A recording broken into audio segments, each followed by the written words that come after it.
Fala, galerinha, tudo certo? Bom, vamos de novo então. Agora vamos voltar no tempo aí, vamos estudar um pouquinho de Brasil República. Continuando a aula anterior, que foi uma análise mais conjuntural de como é que é o nosso DNA, né? Brasil Império aí que a gente tinha estudado, a gente viu algumas coisas do Brasil Império, Dom Pedro I, período regencial de 31 a 40, Dom Pedro I que vai ficar aí até a proclamação de república, que é o período que nós vamos estudar agora, em 1889, problemas e coisas que aconteceram no período colonial e depois imperial também, que vai se acentuar para a derrocada desse fenômeno chamado Brasil Império. E vamos vendo também, acompanhando a história, fazendo links, né, com a história mundial, vendo o que acontecia, a Revolução Inglesa, Francesa, como se comportava os Estados Unidos, a independência americana, que soprou também, e chegou até aqui esse sopro de liberdade que o nosso país também quis, né? Então, nós vamos estudar meio fazendo traçando esses paralelos para nós entender. Mas em si, é sempre interessante, pelo menos é meu ponto de vista como historiador, que esse período do Brasil Império, Brasil Colônia não tanto, não se evidencia isso, mas no Brasil Império a gente vê bem o nosso DNA, como eu falei anteriormente, e coisas que perpassam pela história do Brasil até hoje, e a gente vê isso muito claro através da análise da Constituição, de textos deixados desses historiadores dessa época, resquícios da própria formação do Exército lá na Guerra do Paraguai, com o Duque de Caxias, e essa força que vai pipocar depois de 64, ou até mesmo antes de Getúlio Vargas, em 37, no Estado Novo. Então a gente vai traçando esse paralelo da história do Brasil, que ele é muito delicioso, ele é intrigante. A nossa história do Brasil, ela é ímpar. Ela tem nuances que outras histórias de outros países não têm. Claro, tem uma parte tragicômica, tem uma parte que é de não acreditar que isso só acontece aqui no nosso país, mas enfim, é isso que faz de nós esse país multicultural aí, que de certa forma é interessante. Bom, antes de nós entrarmos no Brasil República, propriamente dito, tracei alguns paralelos para vocês, deixei bem claro, assim, mais evidenciado, porque, claro, numa aula que nós temos agora, que não seria uma aula normal, né, digamos assim, de sala de aula, que realmente vai 2 ou 3 aulas para nós explicar isso, a gente vai fazer isso em pouco tempo, pouco mais de meia hora, aí 1 hora, em torno disso, para nós ter uma ideia. Então, claro que vai ser só as partes mais relevantes. Então, claro que eu separei alguns tópicos aqui para vocês, e antes de adentrarmos neles, eu queria lembrar alguns pontos importantes que fizeram a queda do Brasil Império, e que apontava já para a proclamação da República. Vamos a elas, então. Bom, a monarquia brasileira perdeu sua base de sustentação social ao abolir a escravidão, e por não atender às reivindicações de diferentes segmentos da sociedade. Aqui eu queria trazer uma coisa que fica claro, pelo menos nas obras do Boris Fausto, aí, que é um dos maiores historiadores que eu sempre cito ele, principalmente em História do Brasil, que era a falta de comunicação, né?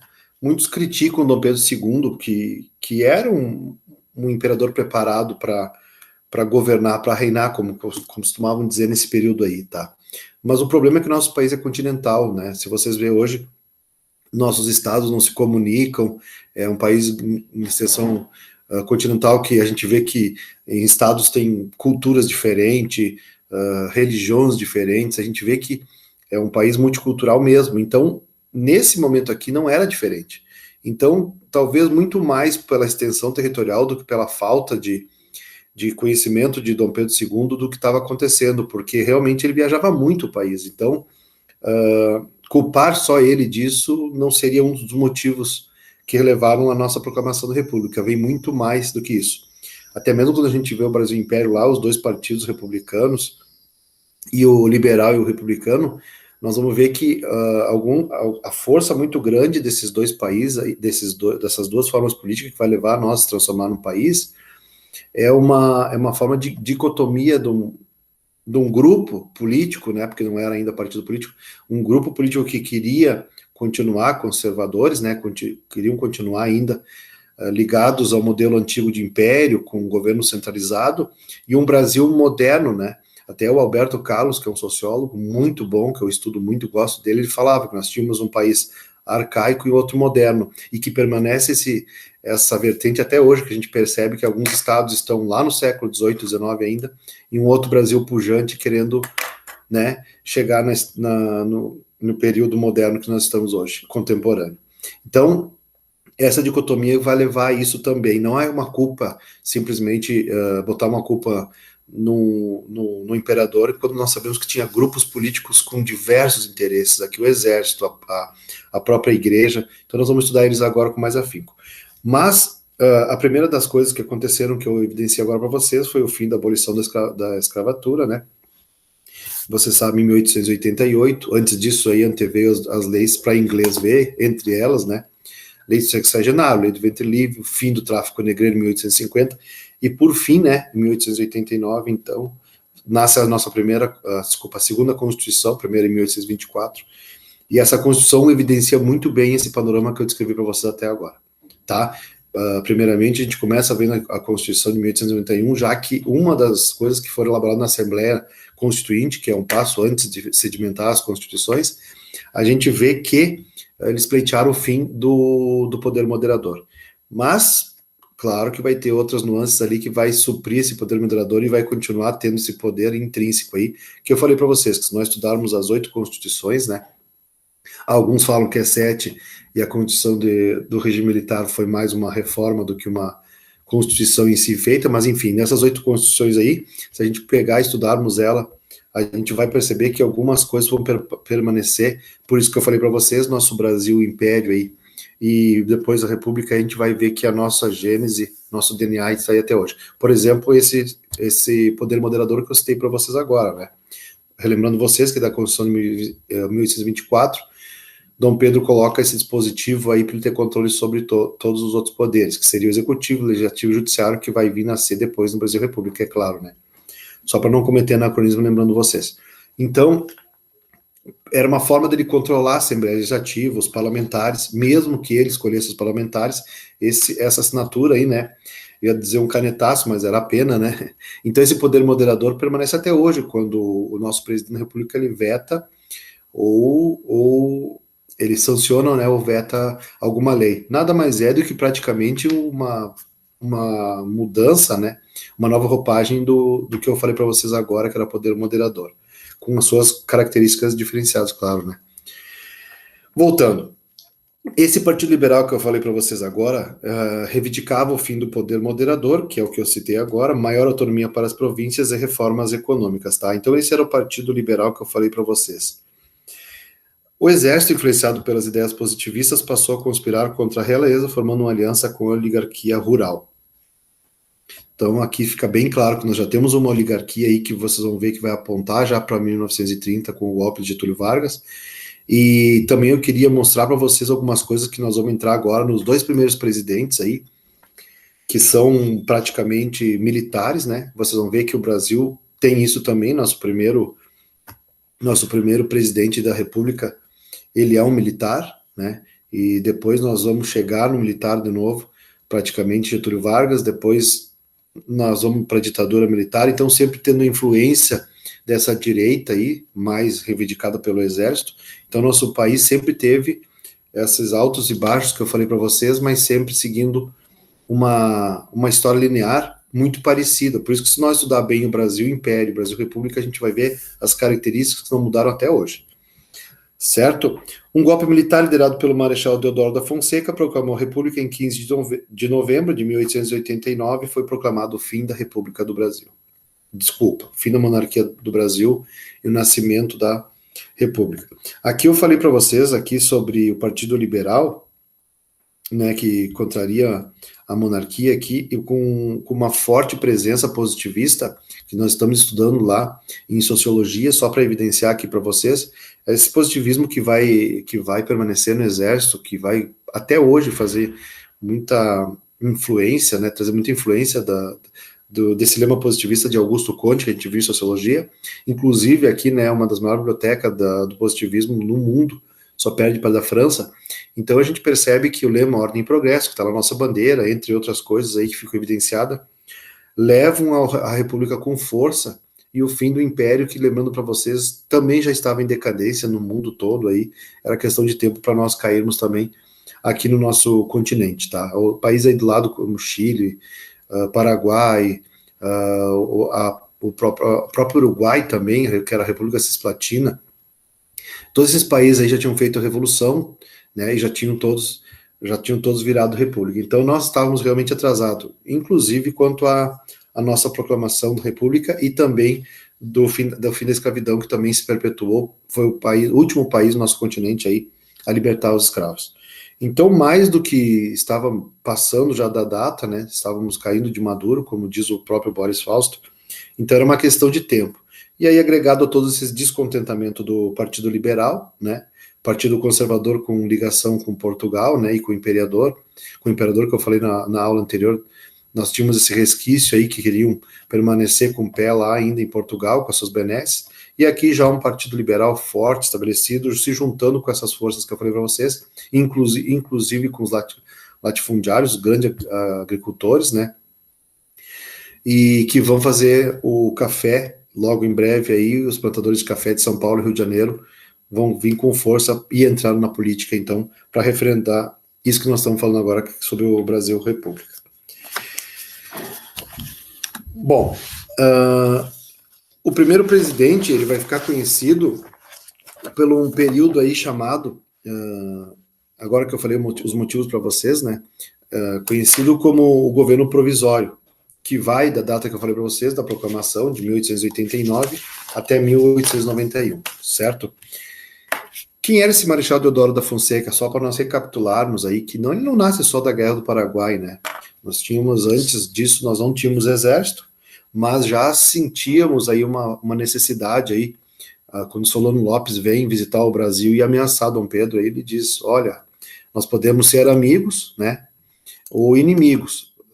Só que a proposta dele era intrigante e interessante para Dom Pedro, né? Ele disse que se nós se juntássemos, né, com o país dele, aí, com o Paraguai, e de repente a Argentina, nós pegávamos aí o Rio da Prata, né, nós íamos escoar toda a nossa economia por aí, e nós seríamos uma potência enfrentando a Inglaterra aí, que era um país que estava em evidência. Claro que a Inglaterra não gostou disso, visitou Dom Pedro aqui e deu um aperto nele, né, nós tínhamos negociações aí que você sabe, com o próprio Visconde de Mauá, que tinha feito todo esse meio de campo aí, né, Visconde de Mauá também era maçom, Dom Pedro também, então nas reuniões maçônicas se falava muito sobre isso, né, sobre o positivismo, sobre como é que era o nascimento das nossas instituições, inclusive Banco do Brasil, tudo. Muitas coisas dessas aí foram feitas nesses templos maçônicos aí, que o Dom Pedro pertencia também à maçonaria, chamado Irmão Guatimozin, né, que no fim aí, um tempo depois, ele fechou todas as lojas aí para não ter influência forte, porque era um grupo muito forte, elitizado, que estavam vindo aí, pleiteando certas coisas aí que Dom Pedro não estava gostando muito. Mas logo depois a maçonaria se insurge, volta com força aí, e até mesmo o imperador depois começa a se entender melhor com a maçonaria. Só para entender o panorama, que inclusive o Deodoro da Fonseca também vem desse grupo aí da maçonaria positivista tal, e desse lema que precisava de um exército, não mais uma guarda nacional que protegia o imperador somente. Até porque vocês lembram, no nosso Brasil, Império, no período regencial, as revoltas que tiveram no nosso país, né?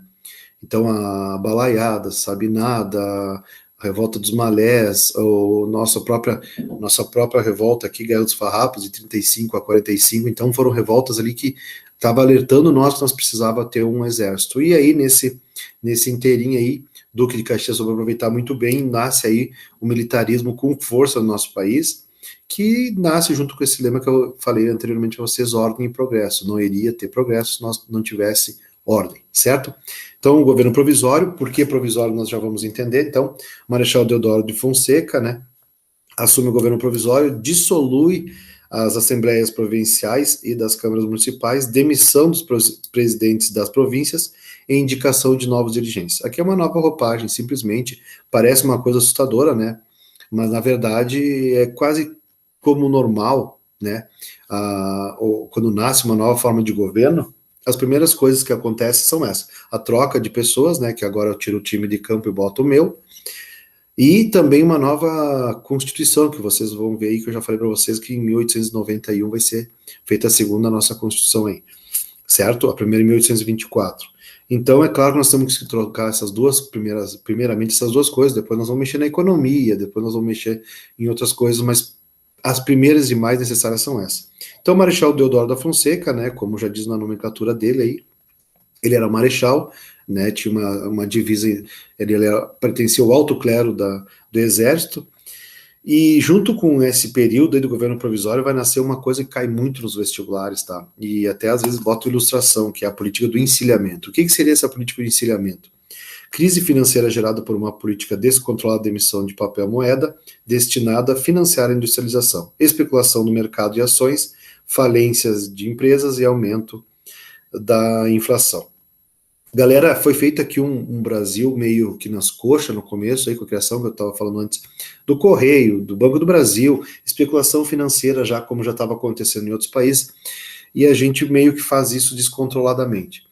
Isso vai acarretar em algumas coisas que vai alertar aí, e vai ser feita uma Assembleia Constituinte que eu falei para vocês. O que é uma Assembleia Constituinte? Eles vão reunir os notáveis, como sempre, né, isso é de praxe até hoje, vão reunir os notáveis, muitas vezes esses notáveis, principalmente nesse período aí, são quem tinha poder censitário, vocês lembram, quem votava ou podia concorrer eram pessoas da elite, aqui não vai ser diferente, então é convocado uma Assembleia Constituinte para botar a casa em ordem, porque aqui muitos especuladores financeiros quebraram, e essa política do encilhamento aí vai levar, de certa forma, uma pressão ao governo para fazer essa Assembleia Constituinte, que nada mais é do que sentar numa mesa todos os pares que têm os mesmos interesses e fazer as leis, tá? Não mudou, isso é uma crítica social aí que a gente sempre evidencia, né? Em todas as constituições, por isso que eu sempre falo para vocês, o nosso país é um dos que mais tem constituições. Se nós pegarmos a história americana aí, de 1771, nós temos 14 de julho, nós temos independência americana,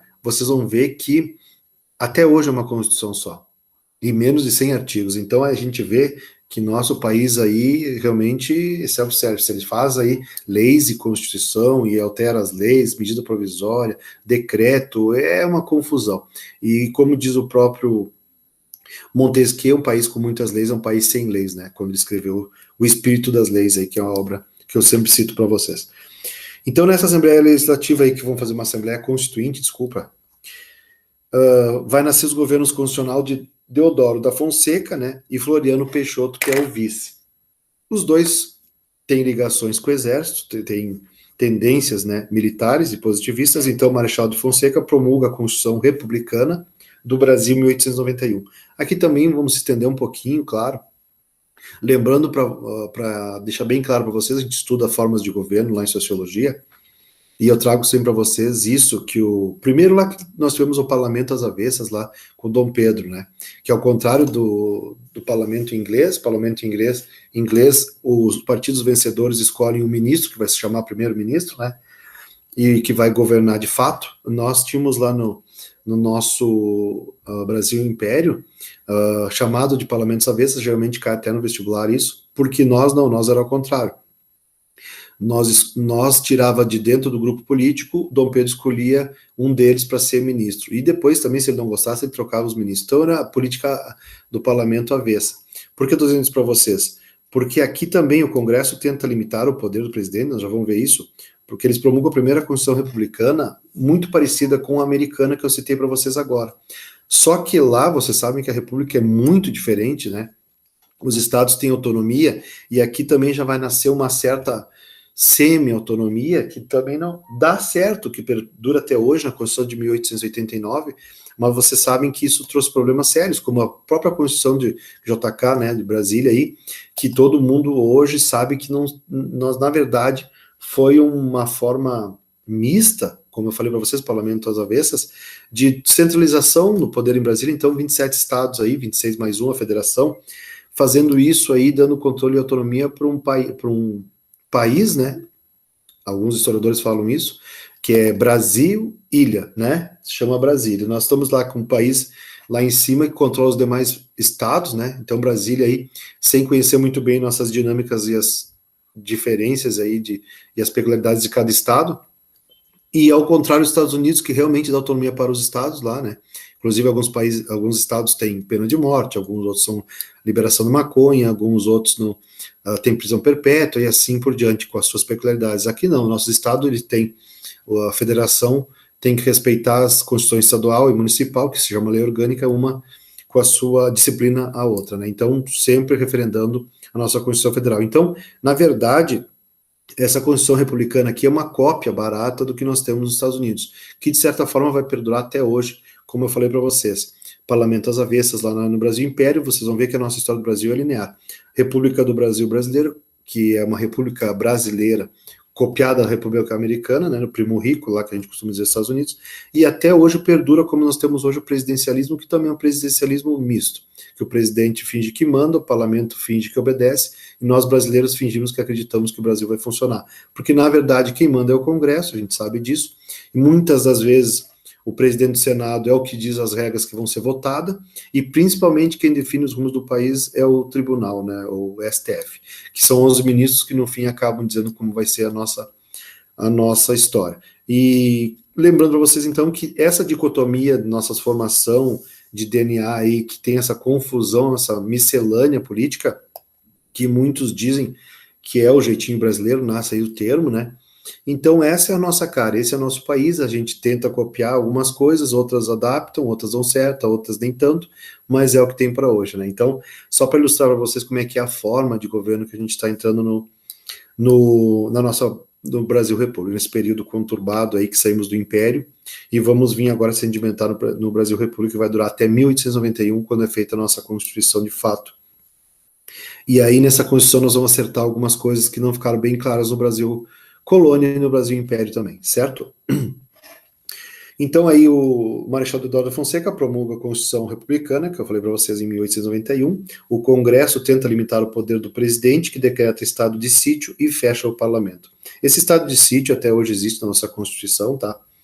Então é um período que, uma das características do estado de sítio aí, quando fecha o parlamento, né, que exclui aí o parlamento, tira o poder e o mandatário que está no poder, pode ser império, pode ser república, pode ser o presidente, qualquer um, ele vai agora exercer os três poderes, né? Executivo, legislativo e judiciário. É ele que vai dizer quem manda prender, quem manda soltar e quem manda matar, né? É uma força de expressão, mas era uma palavra, uma frase muito utilizada, né?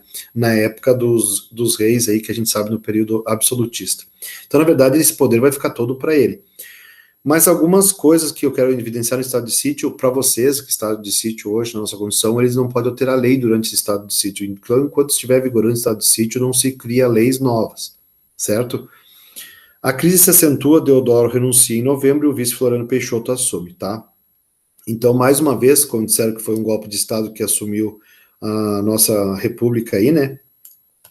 Agora, não foi um golpe, foi uma transação aí que eles fizeram, olha, vou me entregar o poder, e quem assume Floriano Peixoto. Por ser um cara mais fechado com o governo civil, que tinha uma conversa entre os dois grupos mais fortes, que eram os conservadores e os liberais, foi achado por bem que Marechal Deodoro já tinha feito a parte dele, criado a república, já tinha feito muito pelo país, então entrega para Floriano Peixoto. Floriano Peixoto restabelece o Congresso, como eu falei, ele tinha mais um sopro de democracia, ele via como necessário isso, então ele restabelece o Congresso, não convoca novas eleições, e aí a gente começa a estudar aquela história mais peculiar do Brasil, né? Como é que é o dia a dia, o que eles faziam, já começa aqui aquelas nuances de político e tal. Uma das coisas que o Floriano estabelece para linkar mais ele com o povo e tal, e já para distanciar a imagem dele de exército, de militarismo, ele barateia os aluguéis. Então aquilo que a gente vê, que a gente estuda em outros governos aí, né, que a gente brinca em sala de aula, que eles vão comer pastéis junto com o povo, né, nas lanchonetes. Getúlio Vargas também conversava com todas as empregadas e as mulheres da limpeza para dizer que era do povo, né? Então, coisas desse tipo aí para se vincular e dizer que está perto do povo. Então, uma das coisas que o Floriano faz aí, e que de certa forma deu certo, ele barateia os aluguéis. Bom, Floriano Peixoto enfrenta a Revolução Federalista no Sul, que é a nossa, né? Foi de 35 a 45 aí que a gente sabe que foi um período complicado e que foi resultar na Revolução Federalista, tá? Então ele vai enfrentar nesse período aí que eu falei para vocês, essa federalista, mas com mais intensidade a revolta armada e também, né, a revolta armada que eu disse no Rio de Janeiro, e também algumas coisas que de última hora ele vai ter que negociar para colocar nessa Constituição de 1891, para que esses problemas aqui sejam sanados. Bom, o que eu disse para vocês que ele vai ter que colocar na Constituição, que eu trouxe para vocês nesse breve resumo aqui, que claro que nós vamos só trazer o que de fato realmente fica mais evidenciado, sem entrar nos pormenores, né, devido ao elevado tempo, nós temos pouco tempo, né, e eu queria fazer um mais breve relato para nós aqui desse período numa aula. Governo Constitucional de Deodoro e Floriano. Bom, a Constituição que eu falei para vocês, né, foi promulgada pelo Marechal Deodoro, uma coisa que a gente discute muito, o que é promulgada, né, em sociologia. Então nós temos que ver quando foi decretada ou promulgada. Então promulgada, de certa forma, aí nós temos o povo junto, né. O país tornou-se uma república federativa, os Estados Unidos do Brasil, é aquilo que eu falei, uma cópia dos Estados Unidos, né. As antigas províncias passaram a condição de estados com autonomia. Volto a falar para vocês, né? Essa autonomia é relativa. Muitos pesquisadores, historiadores dizem que se a autonomia é relativa não é autonomia, né? Fica sobre observação sempre do nosso presidente. As eleições para presidente da República, presidente dos estados e membros do Congresso passaram a ser diretas. O que antes não era. Vocês lembram que quem ditava isso era o imperador ou até mesmo o presidente aí que dizia e nomeava as pessoas. O Estado separou-se da igreja e tornou-se laico. Lembrem que aqui vai entrar aqui as forças que eu falei para vocês dentro da Constituição, e aqui uma coisa intrigante, interessante, que passa despercebido só quando a gente começa a estudar com mais afinco essas nuances que a gente começa a entrar nisso, né? Mas, por exemplo, o poder que a igreja vai ter aqui é muito grande, pleiteando certas coisas, como estar presente nas escolas, catequizando e passando aos seus conhecimentos dentro das escolas, em troca disso vai apoiar o governo. Então, de certa forma, a religião não estaria no poder, mas sempre ao lado do poder, desde que a gente conhece a história do mundo, sempre foi assim, né? As instituições nem sempre aparecem, mas elas estão sempre presentes, a igreja é uma delas. Então, o Estado separou-se da igreja e tornou-se laico. Por isso eu evidenciei isso que eu falei para vocês agora, porque de laico não tinha nada. O que é laico?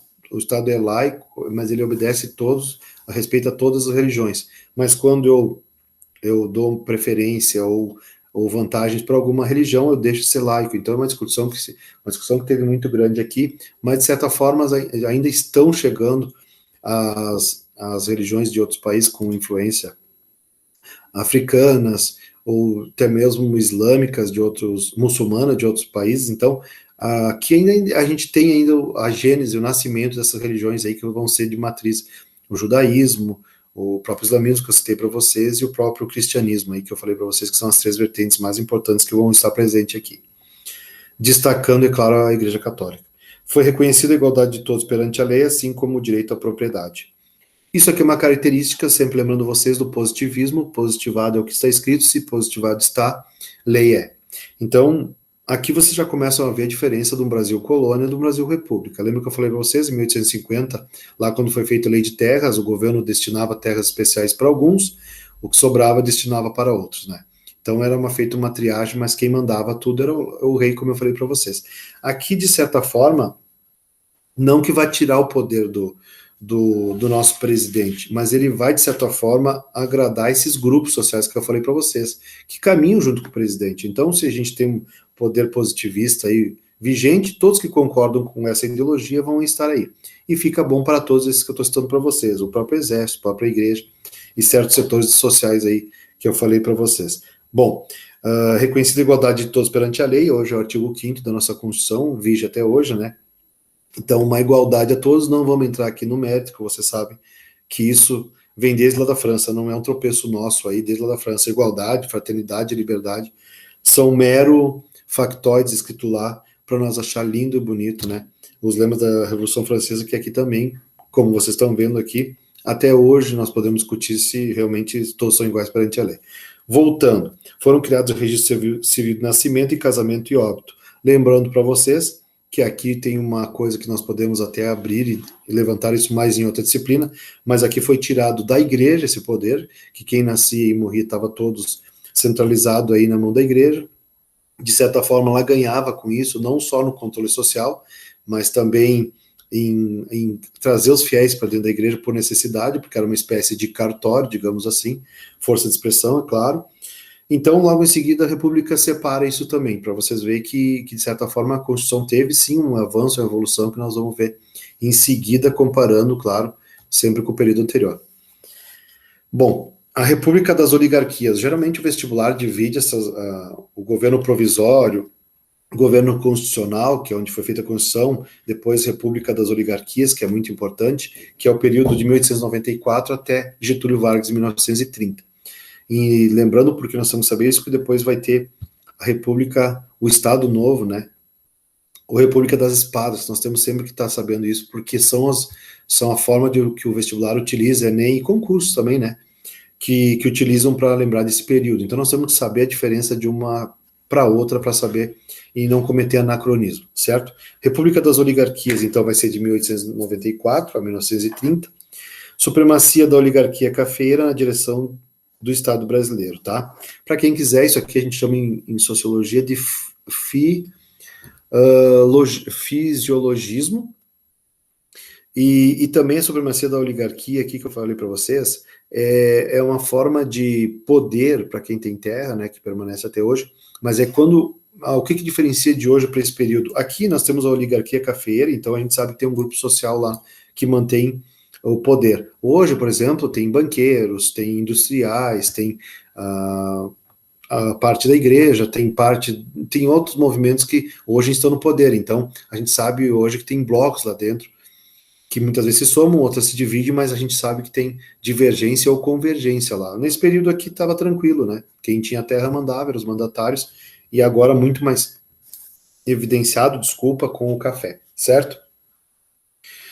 Começa a partir da primeira eleição direta para presidente da República da história do Brasil, em 1894, vencido pelo candidato do Partido Republicano Paulista, Prudente de Moraes, legítimo representante dos fazendeiros de café de São Paulo. O que eu quero evidenciar para vocês? Partido Republicano de São Paulo, né? Que eu falei para vocês, e esse Partido Republicano aí vai se estender com uma representação muito grande em quase todos os estados. Não vamos antecipar agora, mas lá vai acabar em 1930 com Getúlio Vargas, já aí dando um spoiler para vocês, né? Mas, na verdade, esse Partido Republicano aqui, ele vai existir em todos os estados, então vai ser um partido muito forte, positivista e republicano, com essa visão de país aí nova, e que depois vai acarretar num problema da política do café com leite lá, que são os estados mais fortes brigando entre eles para se manter no poder, até que vai acontecer então a Revolução de 30 aí, justamente devido a isso, né? É aquele momento que vão estabelecer quem é o estado mais forte aí e com mais força política, que vai ser o estado que vai levar o presidente, que vai unificar o país e fazer uma nova Constituição, e aí sim, não tirando o poder dos estados, mas aí criando uma nova forma de Brasil.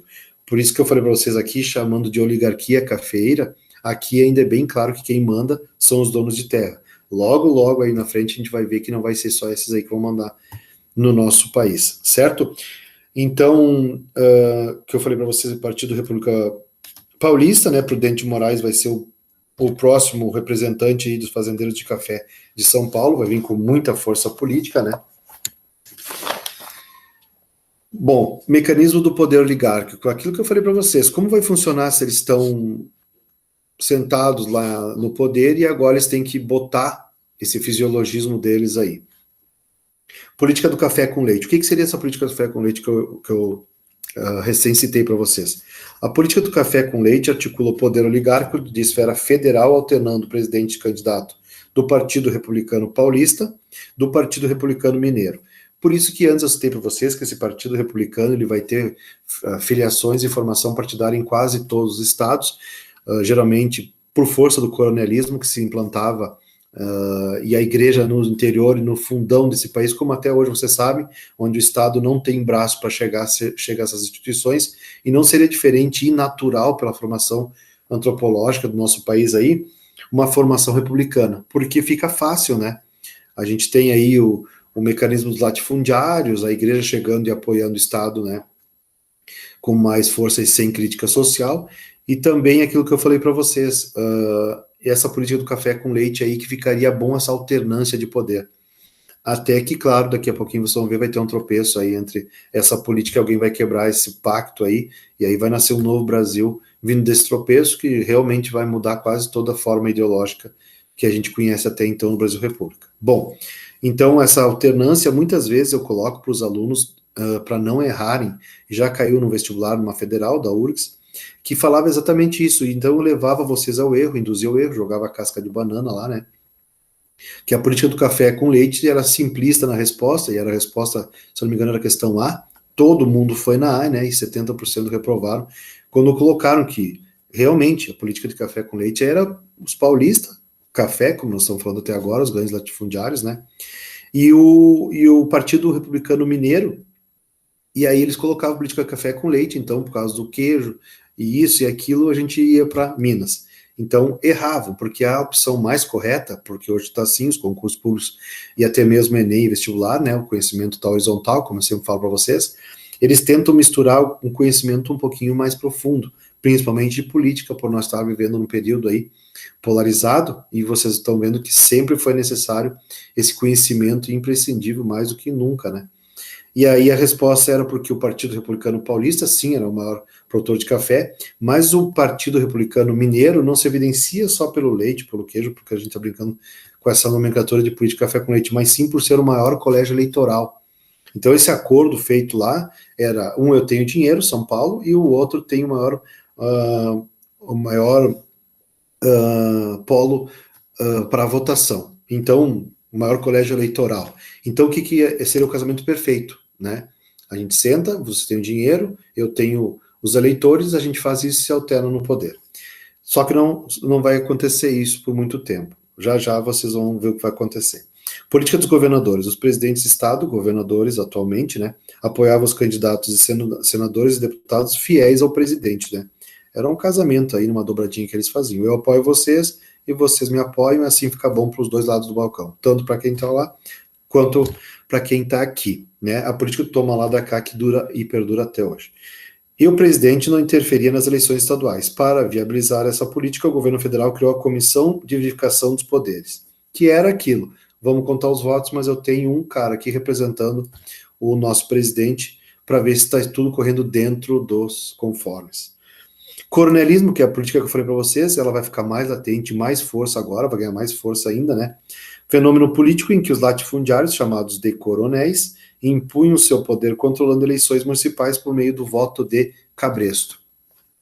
Não esqueça, o cabresto é aquilo que manipula, segura, controla, né? E aí vai ser utilizado aqui essa forma de voto de cabresto, né? Porque quem está naquela região ali controlada por certos coronéis que tem um poder praticamente bélico paramilitar, né? E também que controla o campo do mundo do trabalho, né? Geralmente um coronel com grandes hectares de terras aí, além do dinheiro, controla uma região muito grande sob sua influência. Então é claro que esse voto de cabresto vai ser controlado por eles. Sempre lembrando, para não cometer anacronismo, forma de eleição era escrita, desculpa, então era um controle muito mais fácil. Então eu tinha determinadas pessoas que eu controlava lá na minha fazenda, eu sei para quem eles vão votar. Caso não batesse essas votações, vocês sabem que a retaliação aconteceria. Economia da República das Oligarquias. Café, né? Como eu falei para vocês, principal produto de exportação. Nós era uma máquina, o Brasil exportava muito café, principalmente para a Europa. Lá é tomado um café com maior qualidade, né? Então, até por alguns pubs e até hoje tomarem um café frio, a qualidade desse café tinha que ser muito melhor. Muitas vezes, não raras exceções, como até hoje, nós ficamos com o resto do café, achando que nós ficamos com a nata do café até hoje, e o melhor café, o melhor produto ia para fora. Nesse período aqui, acontece a mesma coisa. Tanto que nós vamos ver o que vai acontecer com o convênio de Taubaté, que é uma coisa muito importante dentro do Brasil República, que eu sempre evidencio para vocês. Crescimento da produção mundial do produto, crise de superprodução. Esse foi um grande problema. Levaram café para a Europa, levaram café para os Estados Unidos, e aí plantaram café e nós começamos a ter um grande problema de superprodução. Fora uma crise que vai vir aí, que nós vamos chegar já, que é uma crise mundial, e aí também nós não vamos ficar de fora.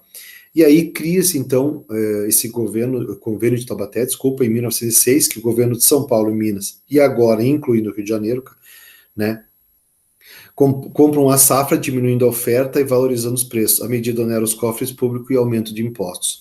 Tinha tudo para dar certo, mas deu errado. Percebam, esses 3 estados com força, né, compram a safra para eles poderem controlar. Lembra que eu falei para vocês que tinha dado problema já antes com, com o controle de notas fiscais, com a nossa exploração do bolsa de valores? Nós estávamos começando a ter uma indústria, caminhando para uma indústria, terminando um pouco desse regime agrário e caminhando para um outro país, que nós vamos ter logo, logo com o Getúlio Vargas. Essas pessoas aqui começam a entender que agora não basta mais ter só terra, dinheiro. Nós temos que investir em algo e começar a industrialização, porque os outros países da Europa já estão a passos largos adiante disso. Então a República já cobrava isso. Com esse convênio de Taubaté, achava-se que controlaria o preço da oferta, demanda e procura, né, que é a mão invisível lá do Adam Smith. Então, se nós tivesse agora retesse o preço agora, e o produto, o preço aumentaria. Não aconteceu, porque a crise mundial, atrelada a isso que eu falei para vocês, os outros países baixaram a importação e exportação, então aqui o nosso país começa a cair a economia que se baseava praticamente no café, certo? Empurrando nós aí para o nascimento de novos produtos também, que sempre cai no ciclo aí, no ciclo da economia brasileira, que começa lá com açúcar para o Brasil, depois o açúcar, depois o negro, tem a borracha, o látex, outros produtos que nós vamos ver agora com mais afinco. O café, o próprio café, né? E outras especiarias. Bom, nessa crise aí, nesse inteirinho que eu estou falando para vocês, né, que o café tem essa decaída aí, começa a urbanização e o segmento social, né, os movimentos sociais, a cultura, a urbanização, começa a nascer esse Brasil com mais cara do Brasil atual. Final do século XIX, início do XX, modernização de várias cidades brasileiras, tendo Paris, né, como modelo de urbanização, criação de avenidas, novos bairros, expansão de serviço de esgoto, água encanada e transporte. Centro do Rio de Janeiro, demolição de imóveis, desalojamento, deslocamento de várias famílias pobres para abrigos improvisados nas encostas dos morros, margens de rios, início do fenômeno hoje chamado favelização. Então, quem quiser saber quando começa a favelização, está aqui no Brasil República. Claro que lá no Brasil Império, quando foi feita a abolição dos negros, aquela transição também, sexagenário, 60 anos, o negro ia para onde, né? Deixava os filhos e netos na fazenda e ia para os morros, né? O próprio Zumbi dos Palmares recebia eles, e os que não tinham para onde iam, para os morros. Ventre livre também, né? O negro que nascia livre ia para onde? Então ali já era a gênese da favelização. Depois no Brasil Império, depois do período regencial, o Brasil Império tem a Guerra do Paraguai, né? Então muitos negros que foram lutar foram libertos, né? Tinha a sua carta de alforria logo na transição entre ali o Brasil Império e Brasil República, ganhavam parte disso, as terras nos morros. Então, na verdade, aqui foi a sedimentação da favelização com maior intensidade, que veio no Brasil República. Mas nasce nesse período que eu falei para vocês, essa política de morros aí para a população mais desassistida, certo? Novos padrões de higiene e beleza adotados pela elite e as camadas médias, condições precárias de vida da população trabalhadora e dos excluídos do mercado de trabalho. Expansão das áreas periféricas, que foi o que eu acabei de dizer para vocês. Movimentos sociais do campo. Aqui eu queria falar para vocês, movimentos sociais do campo, porque nós vamos ter uma espécie de separação, movimentos sociais do campo e movimentos sociais urbanos, que são coisas distintas e merecem destaque. Bom, movimentos sociais no campo. Aproximadamente, para nós ter um panorama do que vai ser depois de Getúlio Vargas, aí em 1930, como ele vai pegar o Brasil, como ele vai entregar o Brasil, lá em 45, né, no primeiro mandato dele, que depois ele vai voltar. Mas aproximadamente 70% da população brasileira vivia no campo durante a Primeira República, mostrando para vocês que era inteiramente agrário. Os latifúndios e a concentração de renda foram mantidos no país. Ou seja, aquela política quase que da Idade Média continua vivenciando. Tá? Então nós tínhamos aquilo que eu citei para vocês antes, um Brasil arcaico e um Brasil moderno. E essa dicotomia de grupos sociais aí lutando e grupos políticos também. Certo? Miséria, messianismo religioso, violência e banditismo social. Então, nas micro-regiões aí mais afastadas do Estado, acontecia com mais intensidade uma violência muito grande. Não esqueçam, esse messianismo religioso, ele vindo de Portugal, que sempre foi um país de muito catolicismo, de força da igreja. Esse messianismo é o aspecto de esperar que venha o Messias e venha nos libertar, que até hoje o Brasil tem isso, tá? Então, esse costume de esperar que venha algo, fazer alguma coisa, não. Aqui, e até é uma crítica que eu faço atualmente, nós brasileiros, nós tínhamos que esperar não vir alguém, nós tínhamos que pegar e arregaçar as mangas e fazer o troço acontecer. Mas essa política está no nosso DNA, então, mostrando para você onde nasce. Então, esse período aqui dos movimentos sociais do campo, nós temos uma força de 70% no campo, os latifundiários concentrando a renda nessa região do país, e miséria, messianismo religioso, violência e banditismo social se intensificando, que eu falei para vocês. Quais são os movimentos sociais que aconteceram no campo? O primeiro dele, Guerra dos Canudos, de 1893 a 97, série de combates entre o governo federal e a comunidade de Belo Monte, que é na Bahia, né? Liderada pelo Beato Antônio Conselheiro. Foram dizimados, todos morreram, até mesmo ele. Foram mortos da pior forma que vocês possam imaginar. Alguns foram dilacerados, tem cenas assim cruéis, principalmente nos livros, assim, até fotos, imagens feitas por eles, porque o presidente queria, não só o presidente, a elite queria demonstrar com maior clareza que não era época de insurreição, nem revolta nenhuma, e eles vinham e dizimavam para mostrar que eles tinham um poder de sufocamento muito rápido. Então, assim, era um poder muito forte, então era servir de exemplo e efeito pedagógico. Então, quanto mais, com mais intensidade fossem mortos, melhor, para deixar bem claro quem mandava nesse país nesse momento. A Guerra do Contestado foi de 1912 a 1916. O que aconteceu? Combates entre soldados do exército e as milícias armadas, liderada pelo monge José Maria, na região do Contestado, entre Paraná e Santa Catarina. Alguns paralelos entre Antônio Conselheiro, que eu falei para vocês aí, e José Maria, é aquela palavra que eu citei para vocês agora, o messianismo religioso, esperar o Messias, né? Buda, Dalai Lama, Jesus, a gente sempre foi iconoclasta, né? A gente sempre foi esperando assim que viesse alguém. Esses arquétipos são feitos, tanto é que Tiradentes também, né? Depois é referendado no Brasil República com uma foto e imagens dele de Jesus Cristo. Então, essa imagem de vender o Messias para nós e fazer que nós espere por alguém vir nos resgatar, começa aqui, não é de agora, tá? O último foi o cangaço, né? Que até é engraçado porque hoje, quando acontecem essas invasões nesses municípios que assaltam um banco e sitiam as cidades, eles chamam de novo cangaço, fazendo relação a isso, né? Que vocês vão lembrar bem, são de 1900 a 1940, bandos armados do sertão nordestino atacavam fazenda, estabelecimentos comerciais, e o bando mais conhecido, que vocês já sabem, né? É o de Lampião e Maria Bonita.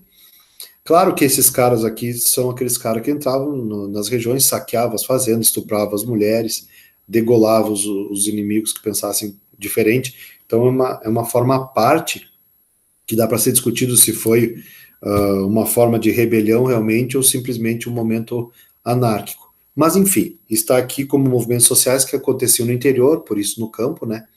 E a diferença é que nós vamos ter alguns que vai ser movimentos sociais já das cidades, que eu falei para vocês, da formação das cidades, porque aqui a gente já tem no Rio de Janeiro, como vocês anteviram aí, uma formação social muito parecida com a da Europa e principalmente Portugal. Os movimentos sociais que eu falei para vocês, então, agora urbanos, tá? Para vocês verem que o nosso país, ilustrando agora um pouquinho, nosso país sempre teve essas características. A gente pensa hoje que o nosso país é um país apático, que não se importa com a política. Não, nosso país sempre foi aguerrido. Vocês estão vendo agora um período conturbado aí que o Brasil quer sim ser um Brasil de verdade, né? O verde e amarelo quer ser um Brasil com destaque internacional, quer ser um Brasil dos brasileiros, quer ser um Brasil com destaque por ser um povo trabalhador, por ser um povo honesto, né? E tentar resgatar essa imagem aí que muitas vezes foi distorcida. Esses movimentos sociais urbanos aí também tem muita coisa aí que pode nos ilustrar algum descontentamento, tá? Dentre eles, a revolta da vacina, que eu sempre cito agora, trabalhei muito nos terceiros anos para lembrar que nós estamos num período agora que muitos querem ser vacinados, outros não, né? O poder de liberdade lá da Constituição, será que o governo tem que dizer o que tem que ser colocado numa veia minha, né, dentro do meu corpo? Será que eu não posso não querer, eu posso não querer fazer uma vacina por não saber de onde veio, para onde vai, qual é o interesse do Estado? Então, assim, ou é ditadura, é uma lei ditatorial, ou eu não posso fazer uma vacina que eu desconheço, ou a intenção, ou de onde veio, né? Então, aqui é muito parecido com o que nós estamos passando agora, né, nesse momento aí das epidemias, né, e pandemias. Então, para vocês verem que na história quase tudo se repete, só muda muitas vezes só os personagens. Então, o importante é nós conhecer a história, é para nós fazer parte da história, não simplesmente coadjuvantes, nós temos que ser atores principais. Por isso eu digo para vocês que o conhecimento da história é importantíssimo, não só para conhecer o passado, como eu citei agora para vocês esse exemplo, principalmente para entender o presente, né? E já vislumbrar o que vai ser o futuro, porque muitas vezes vocês vão ver que a gente até evolui, avança, mas muitas vezes a gente retroage, e nessa transição que eu falei para vocês, indas e vindas, muitas vezes se a gente olhar para o retrovisor, a gente vai entender muito melhor do que olhar para frente. Certo? Revolta das vacinas aconteceu em 1904, início do século aí. Revolta contra a vacinação obrigatória de combate à varíola, a população enfrentou a polícia nas ruas.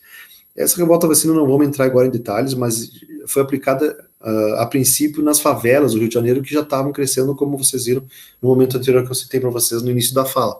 Então, muitos descontentes, por que só nós da favela, né?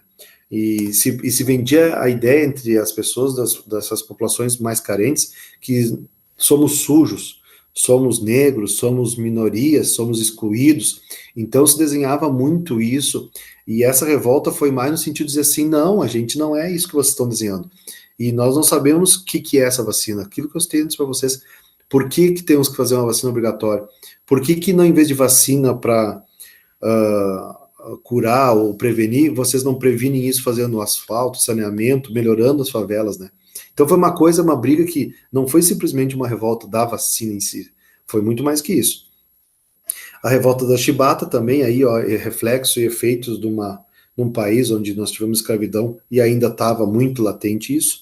Marinheiros, em sua maioria negra, e mestiços revoltam-se contra os castigos corporais na marinha e exigem condições de trabalho. Nesse período aqui, então, alguns negros foram castigados, e aí alguns navios, marinheiros aí tomaram os navios, né, e revoltaram contra esses castigos aí que já não cabia mais na República. Como eu falei para vocês, essa nova Constituição aí, ela teve avanços, um deles foi isso, né, por necessidade, mais do que necessidade, do que por vontade, né, então, para vocês verem que aqui até mesmo negros já tinham galgados alguns cargos de marinheiros, já estavam em postos de comando aí, por terem voltado à Guerra do Paraguai, como eu falei para vocês, muitos assumiram o exército, aqui os marinheiros também, graças a essa guerra que tivemos no Paraguai, quando voltaram, então, ganharam, de certa forma, terra, alguns pleitearam cargos no governo, outros cargos no exército, então teve um pequeno avanço aí, para vocês verem, mas aí o retrocesso fica mais latente ainda quando acontece essas aberrações que vocês estão vendo, mesmo dentro do exército. Nada de novidade, continua isso muito latente, e vocês viram, por isso eu digo para vocês, que é o nosso DNA que a gente tem que estar estudando agora,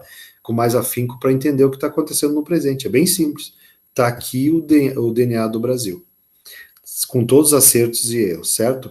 Greve geral em São Paulo em 1917. 1917, aí você sabe, está acontecendo na Rússia lá a Revolução Comunista, né, em 1917. Então, bolcheviques, mencheviques lá, Lenin, Trotsky e Stalin, então, implantando o comunismo. Inclusive nesse período aqui a Rússia sai da Segunda Guerra, desculpa, da Primeira Guerra, de 1914 a 18, que vocês viram.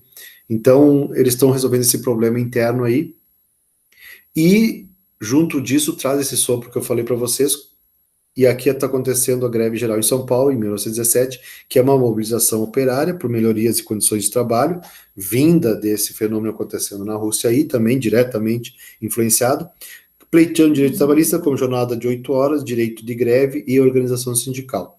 Eu só evidenciei, então, para vocês a revolta vacina, a revolta chibata e a greve geral de São Paulo, aí para vocês verem, que são os movimentos sociais urbanos e aqueles rurais lá que eu falei para vocês, para mostrar para vocês que esses movimentos sociais urbanos já estão pleiteando uma nova forma de governo que vai se chamar Getúlio Vargas, tá? Que vai se chamar do novo Estado. Por isso, talvez, aqui uma república não foi legitimada por Getúlio como um Estado, então o Estado vai ser realmente o dele, porque vai ter a CLT, criação de leis trabalhistas, né? Então vai ter uma série de coisas, Petrobras, criação de um país industrializado, que nós já vamos estudar. Então aqui eu trouxe isso para vocês verem a diferença de os que estavam pleiteando no campo e na cidade. No campo, muitos deles contentados com o coronelismo, querendo poder provinciano, né? Poder mais latente das províncias aí, mais autonomia para as pessoas que não aparecem, estão invisíveis, né? Só aparecem na época da eleição no voto de cabresto. E aqui já ao contrário, movimentos urbanos que já estão explodindo nossas cidades, nascendo aí a industrialização de Getúlio Vargas vai ter que tomar essas medidas de austeridade aí já no primeiro encontro de governo, né? Então, para vocês verem que está nascendo aqui a gênese de um novo país.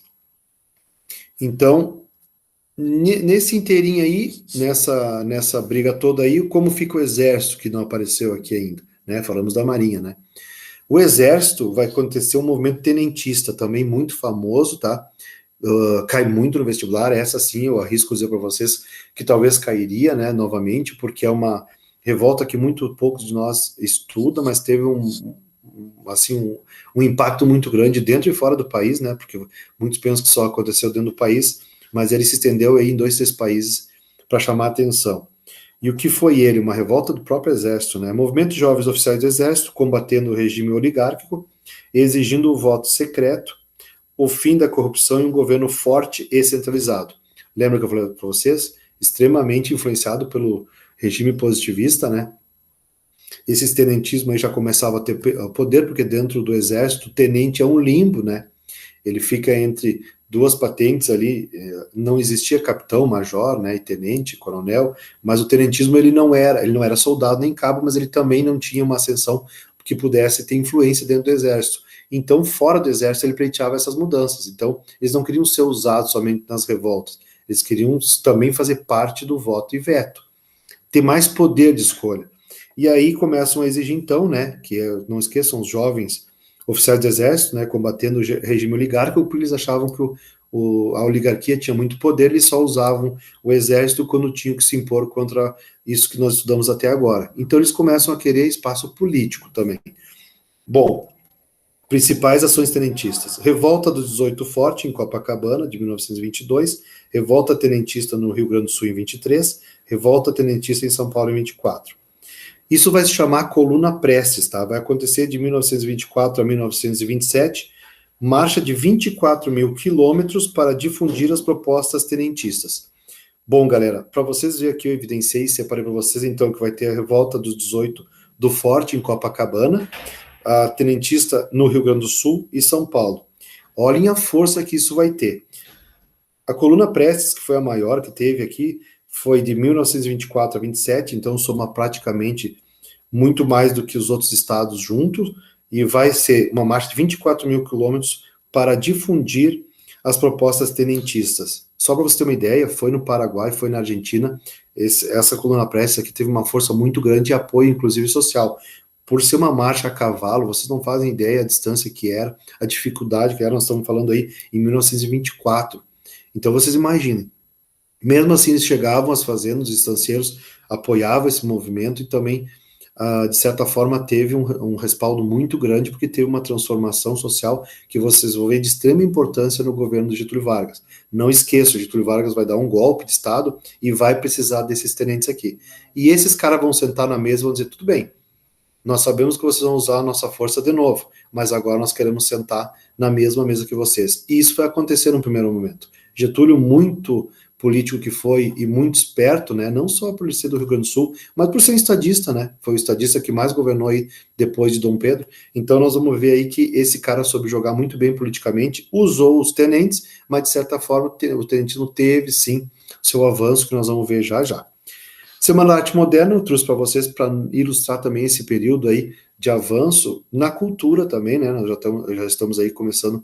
Não esqueçam que nós estávamos falando aqui nossa capital aí, o Rio de Janeiro, né? Já estava com uma evolução social aí, já copiando o país da Europa, né? Portugal, Espanha e outros países que trouxeram referência histórica e cultural para cá. E a Semana da Arte Moderna, que aconteceu em 1922, trouxe avanços importantes para nós. O evento cultural é realizado em São Paulo, né? Foi em 1922, Semana da Arte Moderna. Foi um lapso temporal aí que transformou o nosso país num país aí sedimentado, arcaico, que eu falei para vocês, já puxando aí para o marco inaugural do modernismo, não só intelectual, mas também histórico, né?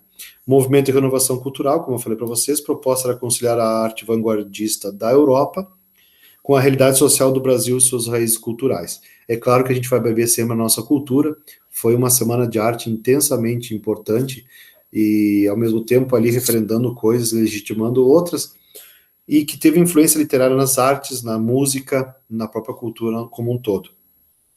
Na literatura citamos aí Mário Oswald de Andrade, né, com suas obras. Nas artes plásticas, Tarsila do Amaral, Anita Malfatti, de Cavalcante e Vitor Brechet. Música, Vilas Lobos, Guiomar Novaes. Bom, galera, esse foi um panorama do Brasil República, então, né, que nasce em 1889 e depois vai acabar lá com Getúlio Vargas, praticamente, né, em 1930. Então, esse governo aí vai ser um governo que vai pegar o Brasil império, como eu falei para vocês, vai transformar ele num Brasil já pronto para uma nova forma de visão política, né, já com conhecimento, já com conhecimento do que estava acontecendo na Europa, nos Estados Unidos. Então, já estava na hora de nós transformarmos num país com reconhecimento mundial. E isso vai acontecer com Getúlio Vargas, como eu falei para vocês, que vai ser um estadista. Então aqui nós podemos separar o Brasil aí. Brasil Império, né, que era um Brasil aí quando tinha um governo só, o imperador, né, e depois Brasil República, onde grupos sociais vão fazer parte da transformação do Brasil e eleger um presidente, já com os três poderes sedimentados, já com uma Constituição onde mais pessoas vão poder dar voz, né, à construção dessa Constituição, e agora sim, nós vamos entrar aí num país que vai esquecer o país agrário que nós vivenciava e vai para um país industrializado aí com muitas mudanças sociais que vão vir, certo? Então foi um prazer ter estado com vocês, queridos. Espero que tenham gostado da aula, claro, foi um pouquinho extensa, mas necessária, né? Geralmente isso aí a gente faz em sala de aula em 2, 3 aulas aí, e trocando ideia e trazendo mais aspectos aí, mas, né, devido ao pouco espaço de tempo que temos aí, foi o que nós conseguimos para hoje, certo? Espero que tenham gostado, repetindo o que eu falei antes, né? E continuem atentos